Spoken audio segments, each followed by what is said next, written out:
Bonjour Abdelak, tu me suis? On y va? Arrivé à Strasbourg le 16 août dernier, cet étudiant algérien de 28 ans n'a toujours pas trouvé de toit pour sa rentrée à l'université.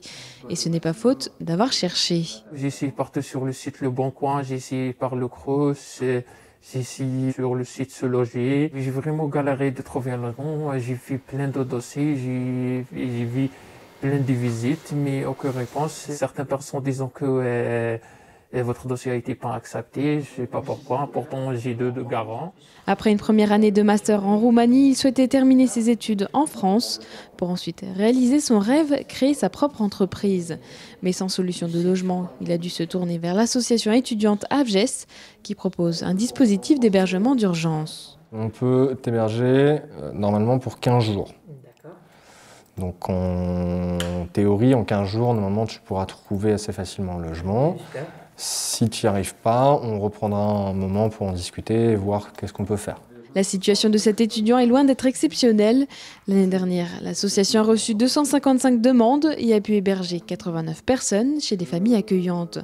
Mais avec le Covid-19, c'est toute l'opération qui a été repensée. On a abandonné effectivement le système des familles et des hébergeurs volontaires à cause de la crise sanitaire et des difficultés que ça pouvait poser. On est parti plutôt sur un système qui fonctionne avec les hôteliers pour plusieurs raisons. Déjà parce que ça nous permet de garder un étudiant au même endroit pendant 2 semaines et aussi ça nous permet aussi de soutenir le secteur hôtelier qui est particulièrement en crise actuellement. La majeure partie des étudiants qui viennent ici sont d'origine étrangère, mais il y a aussi ceux qui n'ont pas les moyens financiers de payer leur loyer, alors même que le marché est saturé. On identifie 3 causes à la tension sur le logement à la rentrée. Le premier, c'est effectivement l'augmentation du prix des loyers.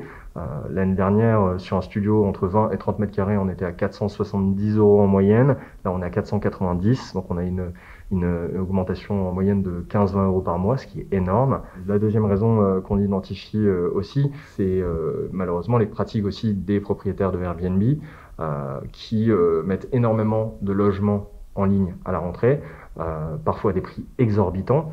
Et la troisième raison qu'on a identifiée, c'est aussi des problèmes de racisme, parce que il y a énormément d'étudiants qui nous confient leurs difficultés à ne serait-ce qu'avoir une réponse quand ils envoient un mail à un propriétaire et à qui voilà, on fait très clairement comprendre que louer un Africain ou louer un Asiatique, c'est pas quelque chose qu'ils souhaiteraient. Voilà. Donc ça, c'est quelque chose qui peut être extrêmement difficile pour certains étudiants à la rentrée.